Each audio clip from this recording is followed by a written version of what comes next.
Hello, my dear friends. This is Rabbi Aharon Dobinsky coming to you today from the holy city of Yerushalayim, Jerusalem, Israel. I want to talk to you about something today, actually two things. First of all, let me ask you a question. What's free will? I mean, we talk about it all the time. We say that Hashem invested man with free will. He gave him free will. What does free will mean? It means you can do pretty much whatever you want to do. Well, that sounds like what it means, but that's not really it. Let me explain.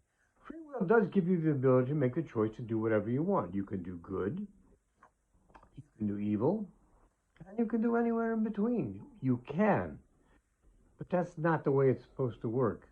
We have things that we're supposed to be doing here. It's most important. Hashem tells us what He wants from us. He wants us to follow Him, to love Him, and to do what He's asked us to do. So, problem is you have a little confrontation between free will over here and doing really what you just want to do. So the problem is, let's give you an example. And a perfect example of this is lashon harah. Is lashon harah important?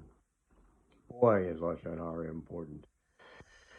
We just got done the last 5 weeks going on a whole trip around the world of lashon harah. What's lashon harah? Evil speech. Saying something bad about somebody else. What's so bad about that? There are reasons, and I'll get into those in just a minute, but let's talk about what Torah has given us. It was so important that Torah, not once, not twice, but 3 times in the last 5 weeks, dealt with the case of lashon harah. Different cases, but still the same thing, evil speech. Let's start with the beginning. Miriam. Miriam was a prophetess. So she should have known you don't speak evil speech about people, but she said something about her brother Moshe. It wasn't all that bad, okay? In your terms, in my terms, it wasn't all that bad.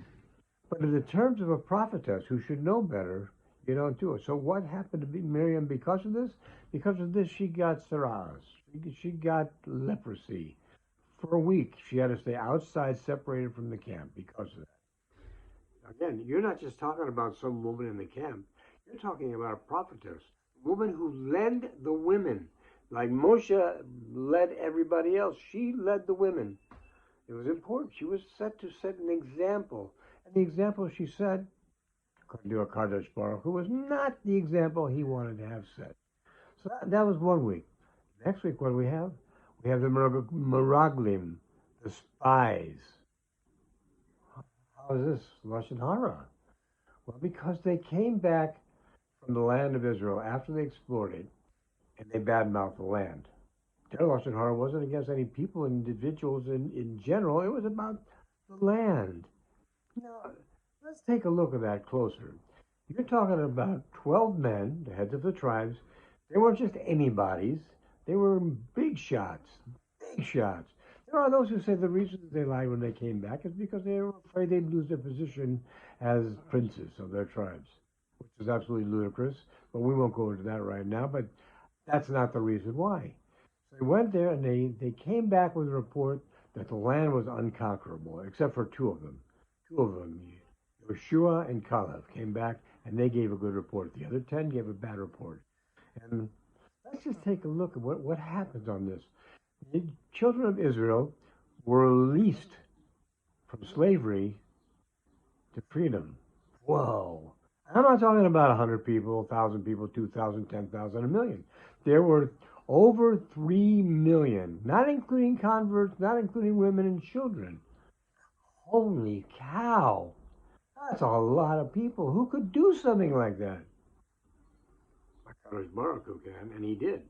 And he released the children of Israel from slavery to freedom. And then he brought them to the sea and opened the sea for them, because between the sea and the people and the Egyptians coming after them were the children of Israel. How do you win on this one? You got guys coming at you with spears and knives and swords, and on the other side you could drown them. Tough choice, tough choice. But it required somebody who had emunah. I talk about emunah all the time. I don't want to bore you with it. You know what it is. It means faith in things that you can't see. The emunah of Nachshon ben Aminadab. He was He was the first to go into the Dead Sea, into the Red Sea, excuse me. The first one to go into the sea because he believed what everyone standing on that shore should have believed. The belief is, Hashem brought us this far. Why would he do this just to sink us here? And that wasn't the end of it. We also got water in the desert. We also got manna in the desert. We also got quails in the desert. We also beat armies that were much more powerful than us in the desert. So when Hashem said, go into the land and take it over, I'm giving it to you. Well, who is he to give it to us? Well, he tells us that in Bereshit. He says in the beginning, Hashem created the heavens and the earth. The whole purpose of that was to let us all know that Hashem himself created the earth. All of it belonged to him, which means he could give it to whoever he wanted. He could give it to somebody. He could take it away from somebody. He could give it to the Jews. He could take it away from the Jews. He could give it to the Canaanites. He could take it away from the Canaanites. Now we have it today. Why? We have it for one reason and one reason only. Because HaKadosh Baruch Hu gave it back to us. He said, let's try again. Let's see if we can get it right this time. So here we are. The spies come back, and they start bad-mouthing the land that they're going into. Oh, my gosh. How awful is this? After we've seen everything that Hashem has done for us, and we still don't have enough faith to believe that he's going to let us do the things we do? So, you know, there are a couple of lines of thinking today, particularly in raising children. For example, there's a line of thinking that says, if you don't stop crying, if you stop crying, I'm going to buy you something, so you'll stop crying. That is one way of doing it. It's not the best way of doing it, but it is one way. The other way was the way I was raised, and a lot of people that I know are raised. When you start crying, your parents look at you and they say, if you don't stop crying, I'll give you something to cry about. And that's exactly what Hashem said. I'll give you something to cry about. And over the years, there's many travesties that have occurred on the same day, which was Tisha B'Av, that these people all went to bed crying because they couldn't conquer the land, because 10 men told them they couldn't do it, and they believed the 10 men instead of their one God who told them they could do it. So every year, there's things like that going on. And as a matter of fact, while they were in the desert, a section of these people, a section of all these people came out who cried about it, knew it was their time to go, and every year they would dig graves. Some of them would simply get into them, and that was their end. This is the way to live a life. This is no way to live your life. This is where we've given so much. So much. We need to be able to appreciate it and say thank you. Thank you, Hashem, for all you give to us. Do we get everything we want all the time? No, we do not get everything we want all the time. But do we get what we need? Rolling Stones said it. You can't always get what you want, but if you try, sometimes you get what you need. So that's exactly the case here. So that was number 2, is the Meraglim. Then we have Korach. Korach took. That's the first 2 words of the parsha. Korach took. That was his problem. He wasn't giving, he was taking. He was taking for him. He was saying, who are you, Moshe? And who are you, Aharon? That you get all the goodies. I'm just as good as you. My friends are just as good as you. Why don't we get the goodies? And we know what the end was there. The next day, they had a situation where they took out the fire pans, and Korach and his people were swallowed into the earth. I suppose what he did wasn't the wisest thing to do. But once again, we're taught, don't speak evil about people. Not even if you want to take over their position. He could have said to Moshe, Moshe, I'd like to have part of this too. What did he say bad there? Nothing. But what he said basically to him wasn't that. What he said to him is, you're doing all this, and we should be able to do what you do, and we don't get to do it. So you're bad for that. So you see, it's a problem when you try to get into the area of doing things just for you. It's a problem when you get into the area of speaking evil about others. So those are the 3 weeks. Then what happens next? Well, maybe Hashem is thinking it's chukas. It's the red heifer. Maybe Hashem is trying to give us the benefit of the doubt, saying, they were slaves. So you got to excuse the fact that they don't know exactly what to do yet. In spite of all the miracles I've shown them, perhaps they still don't know. So they've created sins.